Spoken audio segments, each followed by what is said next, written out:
우리 다 같이 회개 기도하심으로 예배를 시작하겠습니다.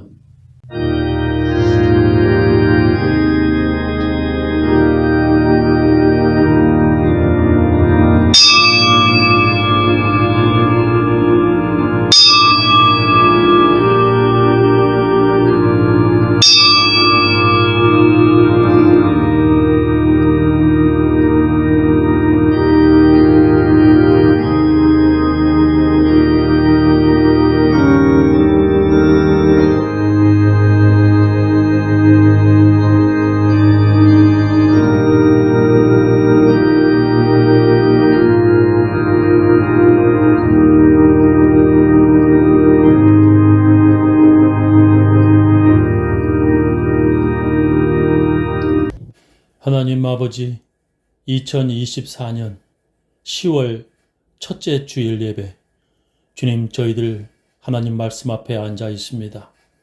주님, 오늘도 말씀하여 주시옵소서. 저희들이 듣겠습니다. 하나님 말씀 가지고 살겠습니다. 하나님 말씀 따르며 살겠습니다. 주여, 저희들을 인도하여 주시옵소서. 거룩한 주일이라 생각하며 주님 앞에 나와 말씀 듣고 예배드리는 주의 백성들을 축복하오니 그 가정에 하나님 복 주시옵소서. 예수님 이름으로 축복하며 기도합니다. 나의 영혼 기뻐 노래 부르네. 중한 죄짐 벗었으니 슬픔 있어 눈물 아플 마다도 나의 영혼 살아있어 노래해. 온도에도 내 맘에 노래 있네. 모든 시험은 밝게 나가는 평안할 때 노래는 심상에도 고난 중에 노래를 주신 주 나의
하늘에 계신 우리 아버지여, 이름이 거룩히 여김을 받으시오며 나라의 임하옵시며 뜻이 하늘에서 이루어진 것 같이 땅에서도 이루어지이다. 오늘날 우리에게 일용할 양식을 주옵시고 우리가 우리에게 죄 지은 자를 사하여 준 것 같이 우리 죄를 사하여 주옵시고 우리를 시험에 들게 하지 마옵시고 다만 악에서 구하옵소서. 대개 나라와 권세와 영광이 아버지께 영원히 있사옵나이다. 아멘. 전능하사 천지를 만드신 하나님 아버지를 내가 믿사오며 그 외아들 우리 주 예수 그리스도를 믿사오니 이는 성령으로 잉태하사 동정녀 마리아에게 나시고 본디오 빌라도에게 고난을 받으사 십자가에 못 박혀 죽으시고 장사한 지 사흘 만에 죽은 자 가운데서 다시 살아나시며 하늘에 오르사 전능하신 하나님 우편에 앉아 계시다가 저리로서 산 자와 죽은 자를 심판하러 오시리라. 성령을 믿사오며 거룩한 공예와 성도가 서로 교통하는 것과 죄를 사하여 주시는 것과 몸이 다시 사는 것과 영원히 사는 것을 믿사옵나이다. 오늘 하나님 말씀은 야고보서 1장 1절부터 8절 말씀 되겠습니다. 하나님과 주 예수 그리스도의 종 야고보는 흩어져 있는 12지파에게 문안하노라. 내 형제들아, 너희가 여러 가지 시험을 만나거든 온전히 기쁘게 여기라. 이는 너의 믿음의 시련이 인내를 만들어내는 줄 너희가 알미라. 인내를 온전히 이루라. 이는 너희로 온전하고 구비하여 조금도 부족함이 없게 하려 함이라. 너희 중에 누구든지 지혜가 부족하거든 모든 사람에게 후히 주시고 꾸짖지 아니하시는 하나님께 구하라. 그리하면 주시리라. 오직 믿음으로 구하고 조금도 의심하지 말라. 의심하는 자는 마치 바람에 밀려 요동하는 바다 물결 같으니 이런 사람은 무엇이든지 주께 얻기를 생각하지 말라. 두 마음을 품어 모든 일에 정함이 없는 자로다.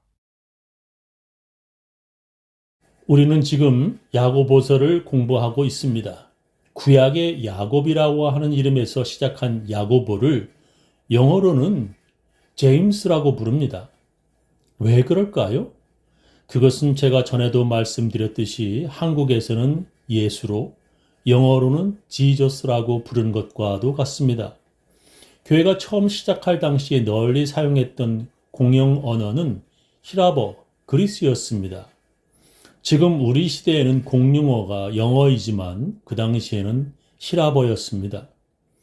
예수님의 원래 이름이 예슈아였고 사람들이 그의 이름을 부를 때는 예수라고 불렀습니다. 나중에 히라버로 이에수스라고 번역됩니다. 그리고 그 당시 로마 제국의 언어인 라틴어로 이에수스, 그리고 나중에 영어로 지저스가 되었습니다. 도표를 보면 금방 알 수 있습니다.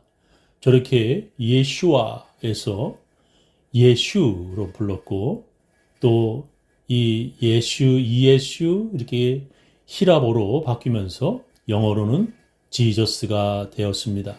그럴 때 간단히 히브리어로 예슈아, 그리고로는 이에수스, 라틴어도 이에수스, 잉글리시로 영어로 지저스라고 이렇게 변형이 된 것입니다. 마찬가지로 야곱의 이름도 이렇게 변했습니다. 야콥, 히브리어로 야코프였었는데 이것이 그리고로 이야콥, 그리고 라틴어로는 이아코모스라고 불렀고 저게 프랑스어로 옮겨지면서 지암라고 불렀고 그것이 나중에 영어로 제임스가 된 것입니다. 그래서 성경에 나오는 다른 이름도 그렇게 변형이 되었습니다. 예를 들면 요셉을 조셉, 요한을 잔, 예레미야를 제레마이야, 유다를 주다라고 변형이 된 것입니다. 우리가 영어로 부르는 제임스는 야고보라는 이름입니다. 지난주에는 야고보가 예수님의 동생이고 야고보서를 기록하였다는 것을 배웠습니다. 지난 주일에는 시험을 만나거든 첫 번째 기쁘게 여기라, 두 번째 기도하며 인내하라고 배웠습니다. 오늘 제 설교 제목은 지혜가 부족하거든입니다. 여러분은 지혜로운 사람입니까? 아니면 미련한 사람입니까? 우리가 지혜로운 사람과 미련한 사람을 어떻게 구분할 수 있습니까? 여러분이 지혜로운 사람인지 아니면 미련한 사람인지 어떻게 알 수 있습니까? 첫 번째, 때를 아는 것으로 구별할 수 있습니다. 미련한 사람은 때를 알지 못합니다. 미련한 사람은 자기가 말할 때인지 들어야 할 때인지 구분을 못합니다. 미련한 사람은 들어야 하는 때에 듣지 않으려 합니다. 미련한 사람은 듣는 것보다 말하는 것을 더 좋아합니다. 미련한 자는 말을 많이 하면서 자기가 얼마나 미련한지 여러 사람들에게 성실하게 알리려고 합니다. 그래서 그런 사람은 자기가 나서서 일을 해야 하는지 아니면 잠잠히 지켜봐야 하는지 구분하지 못합니다. 미련한 사람은 그렇게 때를 알지 못합니다. 그러나 지혜로운 사람은 자기가 나가야 하는지 뒤로 물러서야 하는지 그 때를 압니다. 지혜로운 사람은 자기가 지금 용감하게 말을 해야 하는지 아니면 조용히 다른 사람의 말을 들어야 하는지 그 때를 압니다. 지혜로운 사람은 반드시 가야 할 곳과 가서는 안 될 곳을 구분합니다. 여러분은 지혜로운 사람입니까? 아니면 미련한 사람입니까? 두 번째로 그것을 아는 것은 자신을 아는 것으로 구분할 수 있습니다. 소크라테스라는 그리스 철학자는 이렇게 말했습니다. 네 자신을 알라. 그 말의 뜻은 자기가 무엇을 알지 못하는지 알아야 한다는 뜻입니다. 플라톤의 대화편이라는 책이 있습니다. 거기에 이런 글이 나옵니다. 저 사람보다 내가 지혜가 있다. 왜냐하면 저 사람은 자기가 모르는 것을 모르기 때문이다. 나는 내가 모르는 것이 무엇인지 알고 있다. 미련한 사람은 자기가 알지 못하는 것을 알지 못합니다. 그런데도 그는 자기가 다 아는 척을 합니다.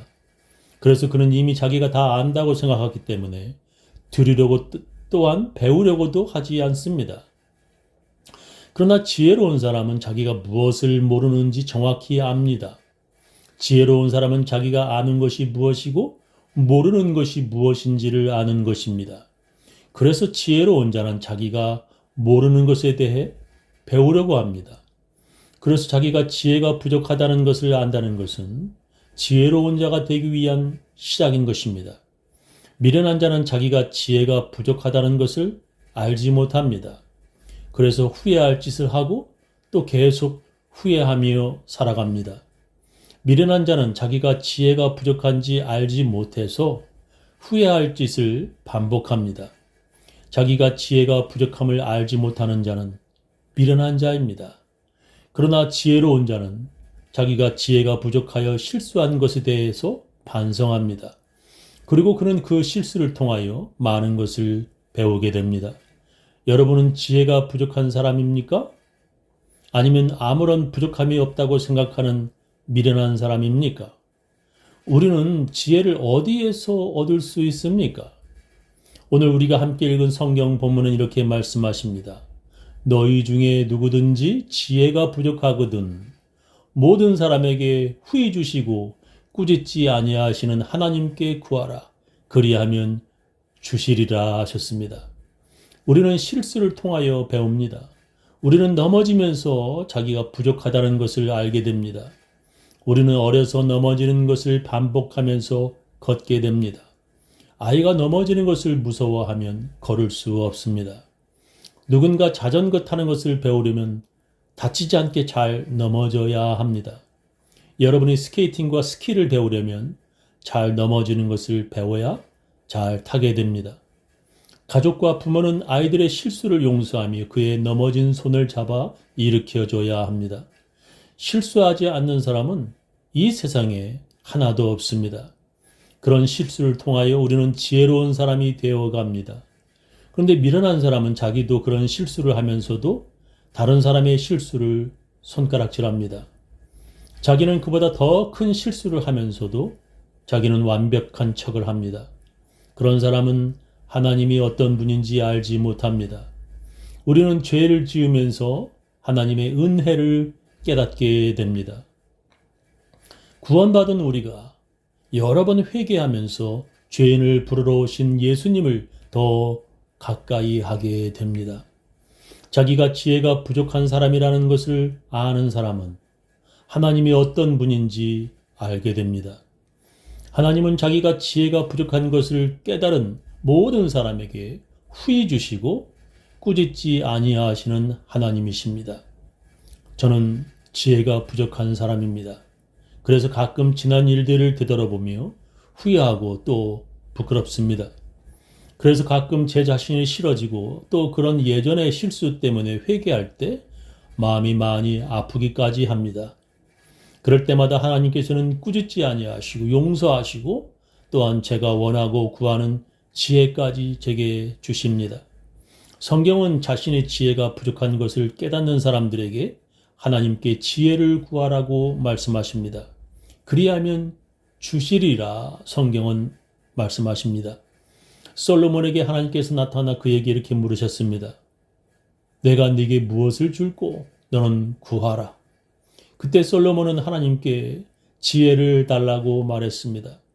성경은 그의 구하는 것이 하나님의 마음에 맞았다고 기록합니다. 나의 하나님 여호와여, 주께서 종으로 종의 아비 다윗을 대신하여 왕이 되게 하셨사오나 종은 작은 아이라 출입할 줄을 알지 못하고 주의 빼신 백성 가운데 있나이다. 저희는 큰 백성이라 수요가 많아서 셀 수도 없고 기록할 수도 없사오니 누가 주의 이 많은 백성을 재판할 수 있사오리까?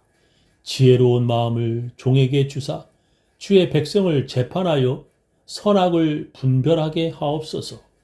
솔로몬이 이것을 구하매 그 말씀이 주의 마음에 맞은지라 했습니다. 자기는 작은 아이라서 출입할 줄 모른다고 그는 말했습니다. 그는 가야 할 때와 가지 말아야 할 때, 말할 때와 말하지 말고 들어야 할 때, 해야 할 때와 하지 말아야 할 때를 알지 못한다고 그는 말했습니다. 그리고 그는 지혜를 달라고 하나님께 구하였습니다. 그것이 또한 하나님의 마음을 기쁘게 하였다는 것입니다. 하나님은 우리가 지혜가 부족하다는 것을 아는 것을 기뻐하십니다. 하나님은 우리가 지혜를 구하는 것을 기뻐하십니다. 그래서 그렇게 지혜를 달라고 하는 솔로몬에게 하나님께서 말씀하십니다. 이에 하나님이 저에게 이르시되 네가 이것을 구하도다. 자기를 위하여 수도 구하지 아니하며 부도 구하지 아니하며 자기의 원수의 생명멸하기도 구하지 아니하고 오직 송사를 듣고 분별하는 지혜를 구하였은즉 내가 네 말대로 하여 네게 지혜롭고 총명한 마음을 주노니 너의 전에도 너와 같은 자가 없었거니와 너의 후에도 너와 같은 자가 일어남이 없으리라. 내가 또 너의 구하지 아니한 부와 영광도 내게 주노니 내 평생의 열왕 중에 너와 같은 자가 없을 것이라 하셨습니다. 하나님은 솔로몬이 구하지도 아니한 부와 영광도 주셨습니다. 하나님은 지혜가 부족한 자를 꾸짖지 아니하시고 지혜를 구하는 자에게 그가 구하지도 아니한 부와 영광도 주십니다. 그것을 성경은 후히 주시고 꾸짖지 아니하시는 하나님이라고 기록하였습니다. 여러분은 지혜가 부족하십니까? 그러면 하나님께 구하시기 바랍니다.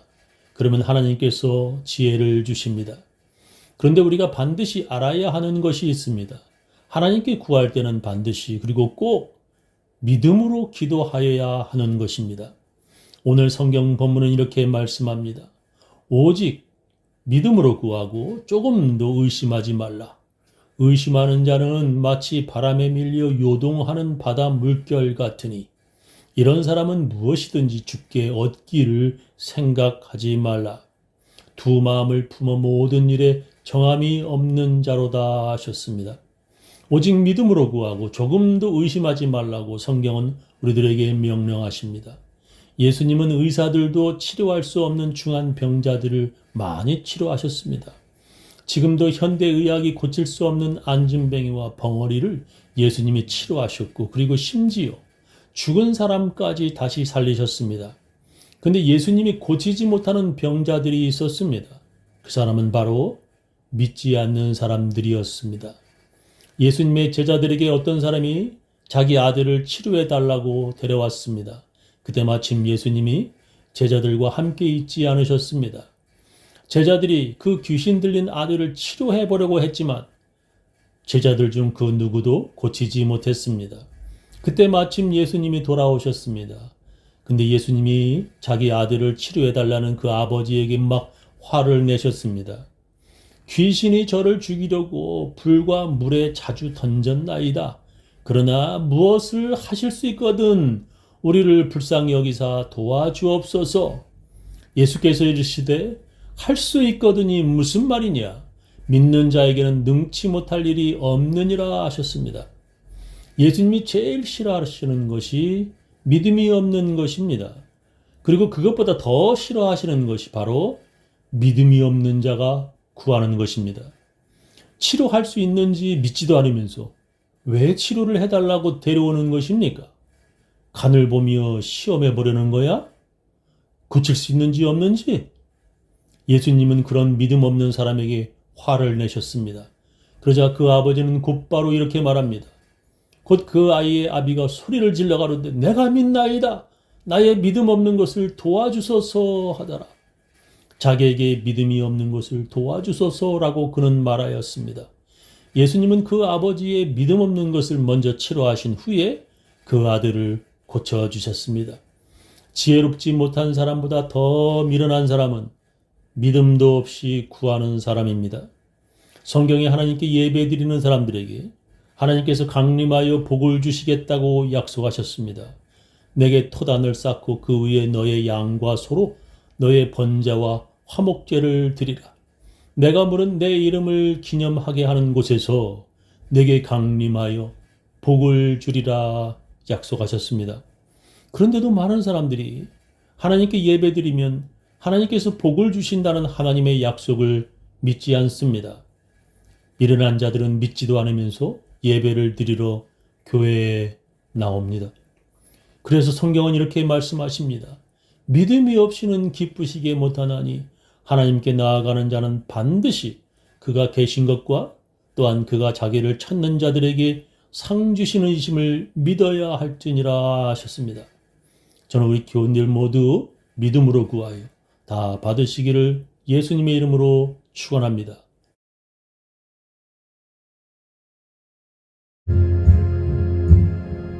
나는 주님을 찬양합니다.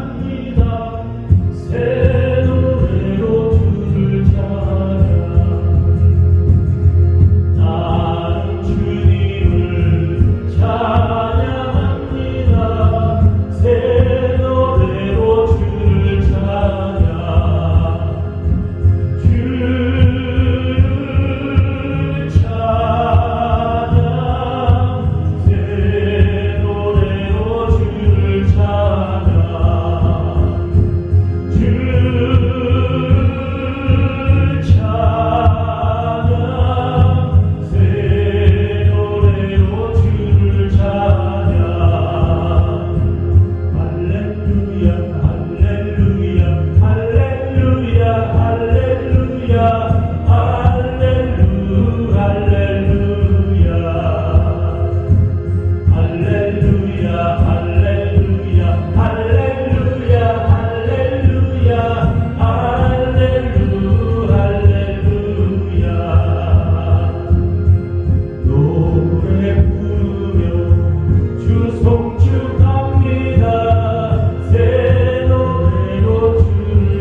지금은 주 예수 그리스도의 놀라운 은혜와 하나님의 크고 크신 사랑과 성령님의 강화 감동하심이 믿음으로 구하고자 하는 모든 사람들, 그 가정, 그 자녀, 그 사업체 위에 지금부터 영원히 함께 하시기를 간절히 축원하옵나이다.